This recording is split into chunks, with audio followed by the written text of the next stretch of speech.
Good morning. Thank you so much for making time to join us on this beautiful morning, Saturday morning. We have an amazing conversation that we are just about to engage in. Now, violence against women and girls cuts across boundaries of geography, race, class, religion, and even culture. It happens to anyone, anywhere, be it at home, be it in school, be it in places of work or entertainment, in care and detention centers. And the perpetrators could be anyone, could be your friend, could be your husband, could be your wife, could be a family member, a teacher, a caretaker. Basically, it could be anyone. And from its physical to psychological to emotional, sorry,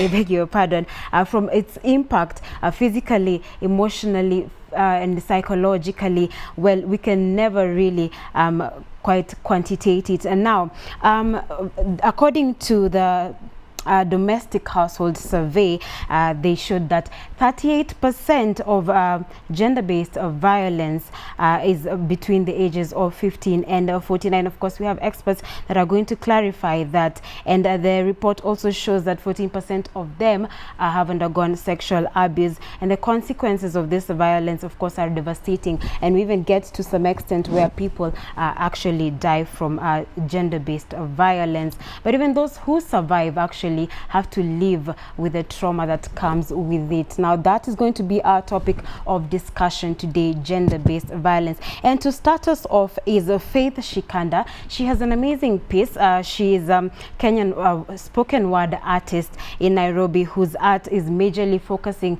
on women issues, and she seeks to inspire and bring hope on different issues that affect women, and actually kind of involve the men as well actively in this conversation, because issues that affect women also affect men. And now we're going to be listening to one of her pieces, which is going to start us off with this discussion.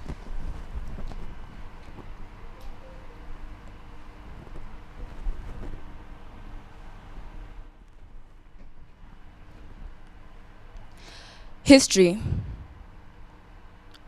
has a funny way of remembering women. For Winnie Mandela, she is remembered as wife to Nelson Mandela, the man who fought tirelessly to end apartheid and was imprisoned for 27 years for it. It should be noted that during the struggle for independence in most African countries, a lot of men were imprisoned or exiled, leaving the women to continue with the fight until date. They are considered to be one of the most dangerous and ruthless freedom fighters in the movement, even though history has a funny way of remembering women. Wangua Makeri fought alongside male Mau Mau warriors and was considered one of the best freedom fighters in the movement. Her role downplayed in history alongside other women who contribute in the struggle for independence, because history has a funny way of remembering women. Mudoni Wanyanjiru, defying all odds, told the men to give them their pants and take her skirt because they failed to successfully negotiate for Harry Thuku's release. That day, she led close to 4,000 people to fight for him and was among the first to die. Her name barely mentioned in history because history has a funny way of remembering women. Winnie Mandela was jailed several times, fought for Nelson Mandela, and was tortured. She led Mandela United Football Club, which eventually led to the release of Nelson Mandela. History has a funny way of remembering women, reducing them to muffled voices that cannot be heard, stories that aren't told, names that aren't pronounced on top of mountains, and even when they try to silence us, try to downplay our role in history, we shall rise. And as Trevor Noah would put it, Nelson Mandela was an icon, but the police feared Winnie Mandela, even though Winnie Mandela was a freedom fighter, because history has a funny way of remembering women. Yes, all right. Of course, I believe this is how they do it. Yes. For it. Thank you so much, Faith. We'll be talking to you just a little bit later, as you continue to give us more pieces. But we want to ask you guys to be involved in this conversation by texting us on our text line. That's 22162. Start with the word circuit. We do appreciate your engagement, your questions, and your comments. Tell us what you feel about this particular issue, gender-based violence. And right about now in studio, I am joined by Helen Okello, who is Chair Lady Women Action Group, which is a women's group that they train in helping survivors access medical justice and psychological support. Helen is with us here to share the side of the victim. Thank you so much, Helen, for coming. Okay, thank you. As she said, I'm Helen from Women Action Network Mukuru. Women Action Network Mukuru was formed with women. It's a group of women who are volunteer to help the community. The Women Action Group formed this group because there was too much gender-based violence in the community. So we decided to form this group to help the survivors to overcome their challenges psychologically, physically, and even how they can walk the way. All right. So Helen, you work with women and girls in Mukuru slum. Yes, so let's just start from there. Just tell us what you do with these girls and women from Mukuru slum. Okay, Women Action, we do creating awareness in the community in terms of training women on how they can report cases of SGBV, most source defilements, because we find that back there they didn't use to report the cases because they were afraid of being victimized. So we thought it wise to keep on training them, keep on creating awareness in the community so that when they find such cases, they know the steps to follow. So we are working with the women and girls in terms of giving them the support they need. For example, when one is defiled or when you find a survivor of defilement or GBV, we first of all do the medication part of it. We take them to the hospital or we liaise on how they can get the medications. After there, we come back and report the case to the police to get the OB number. From there is whereby we are going to we follow up the P3 form and legal justice. Yes. All right. Is there a particular reason why you chose a slum area and particularly Mukuru slum? I didn't choose slum area. Me, I'm a resident of Mukuru slum. Okay. So I live there. So I just decided to create this group because that is where I live, and remember I have children. Yes. So according to what I used to see happening in the community, it really challenged me because I was thinking that if I don't do this, I have a child, I have a relative, so who is next? Yes. So it touched me when I'm seeing young girls being defiled, women being battered, and there's nothing happening. If I told this, we can do something, but just a little. So it touched me, and then we decided with some women to form this group in order to help the community. So if I help the community, I'm going to help myself, my child, and even my relative. Because these cases, they don't give warnings. You don't know who will be next. Maybe your child, your relative child, even you can get involved. So that's why we decided to form this group. All right. So in understanding gender-based violence, what are the key signs? And I just want you to tell us on both sides of the perpetrator, like what women or girls should look for, and like the warning signs, the flag, the ones that raise the red flag, and also at the same time those ones who have gone through the battering, the defilement. What are the signs as well?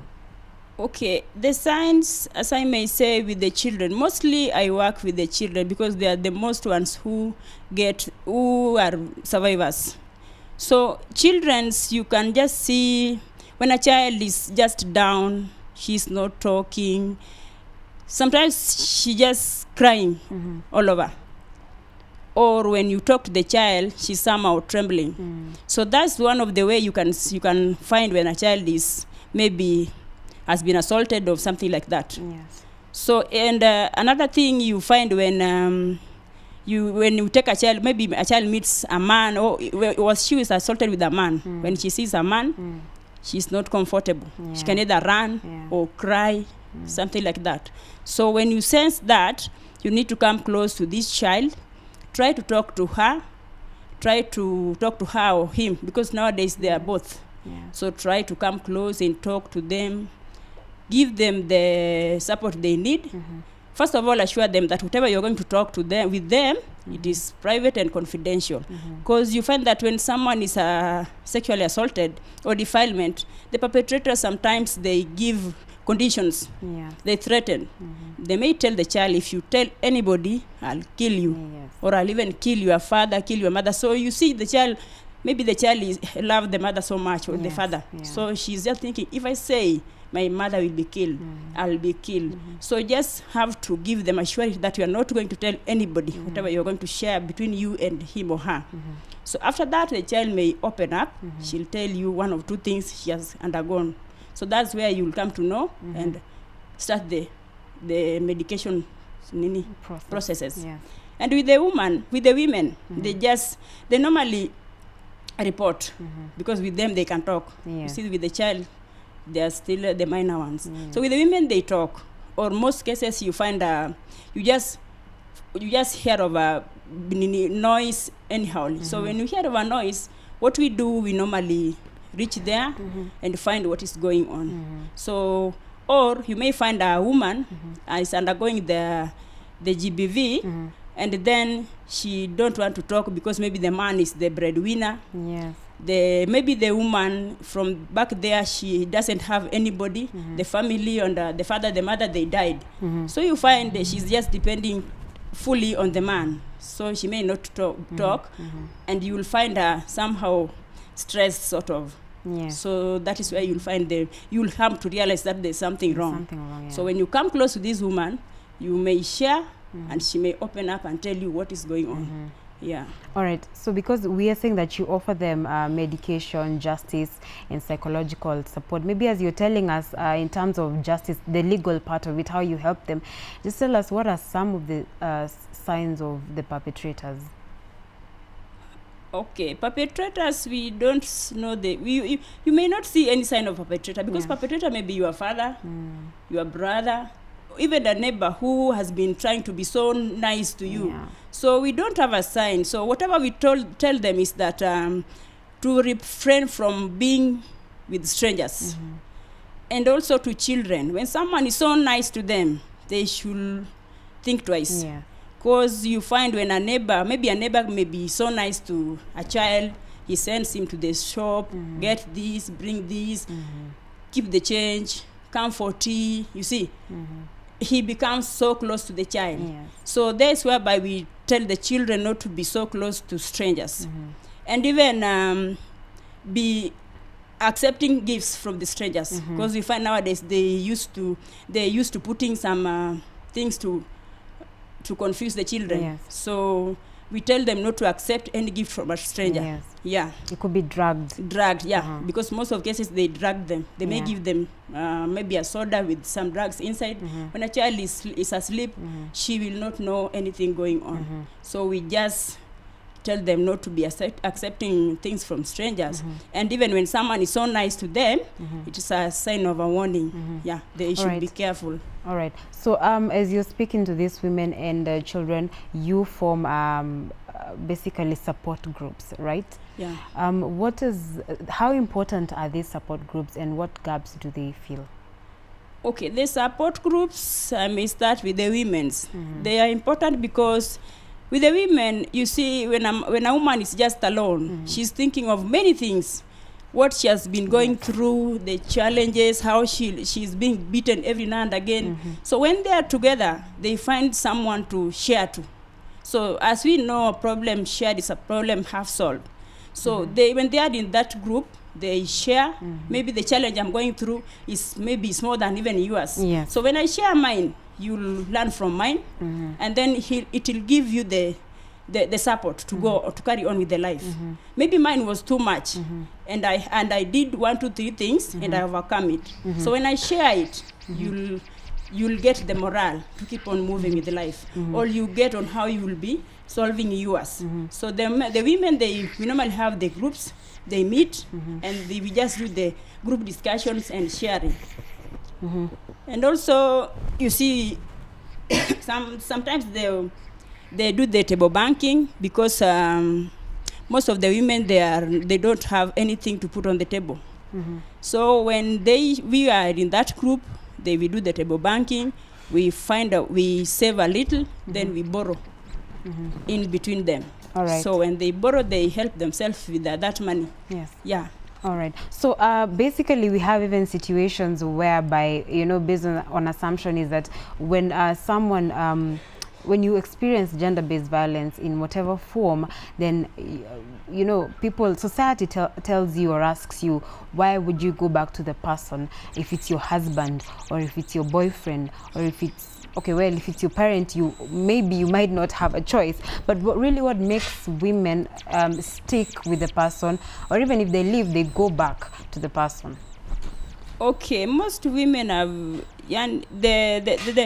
what makes women to stick with the person who maybe is mistreating them, or it's because of they lack. They don't have any financial support. So you see, when a woman is just there, she doesn't have even any business, any money. So she's depending on this man 100%. Yes. So you see, in terms of paying the rent, food, clothing, and even the school fees for children. So that's why you find most of women, they are being beaten, being done very worst things, but they can't go. Why? Because they don't have anything to put on the table. The woman may ask you, for example, I had a case whereby a father defiled a child, and then this woman was trying to cover up for her husband. Oh my God. So I was asking myself, between the child and your husband, who is first? Because to me, I thought if he was a father to this child and he's defiling a child, to me that is not even any relative to me. Yeah, I'll do the necessary to make sure that the justice take the course. Because if he's my husband, if he really loves me, he will not go to an extent of defiling my child, because this child is mine and his. Why doing that? So when I asked this woman, she told me that now you want me to arrest my wife, my husband. And then this is the husband who has been giving us food, paying the rent, paying the school fees for this child. Now we can't do anything. But then I asked her, what do you mean? This is not even your husband now, because he has gone to an extent of defiling your child. Can you remember that? Can you see that? Can you put on these shoes which the child is now putting on? Think of if it were you, your father. Somebody is your father. Somebody who is supposed to be giving you the support, who is supposed to be protecting you, is the one now doing worse to you. So we find that most of women, they stick to these marriages, even if they are being tortured because of lack of support. They are not empowered. They don't have money. They don't have anywhere to turn to, anyone to turn to. So that's why the woman will not go out from this marriage, because she doesn't have money. She doesn't have anybody to give him or her support. All right. Now, finally, because we see, of course, if it happens to the parents, then of course the children are affected. Then what impact does, or effect, negative effect, of course, does gender-based violence or domestic abuse have on the youth? Okay, to the youth, you see, when there is domestic violence in home, you see, maybe the mother and the father, they are quarreling all over. Yes. It affects the youth, because the youth are the children.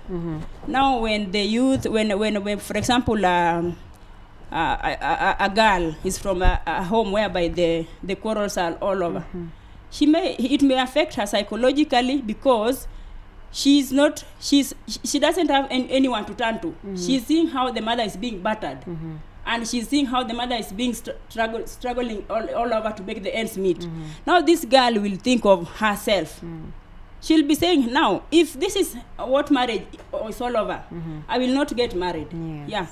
I better stay single, because if my mom is undergoing all this, and this is what we call marriage, now I better not get married, you see. And the child will be tormented psychologically.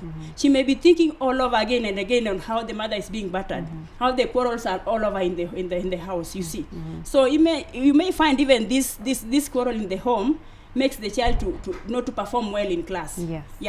When maybe they quarrel all over, the child did not sleep, she did not even get the breakfast, you see. So the child will just be there in class, she'll just be sleeping. And even you find some of the boys, they turn wild, because because with boys they don't talk, they just listen. Even if they had something hurting them, it is so difficult for the boy to open up and talk. So the boy may see this, and he may be tortured psychologically. She just went into denial, and he will not talk. And from there you'll find a boy just all alone, or he'll just be somehow wild. Yeah. All right. Because do you have men coming as survivors? Yeah, we have men coming as survivors, because even women, we are not all that good. Yeah. When I say the men are battering women, even there are some men who are being battered by the women. But then you see, as I said before, the men, they are so difficult to open up, because you see they were being brought up in that world of behave like a boy, don't cry, boys take are not it like supposed, a man. Yeah. You behave like a man. You're not supposed to be crying all over. You see, this is so bad. Yes, the men, they are just like women. The boys are just like the girls.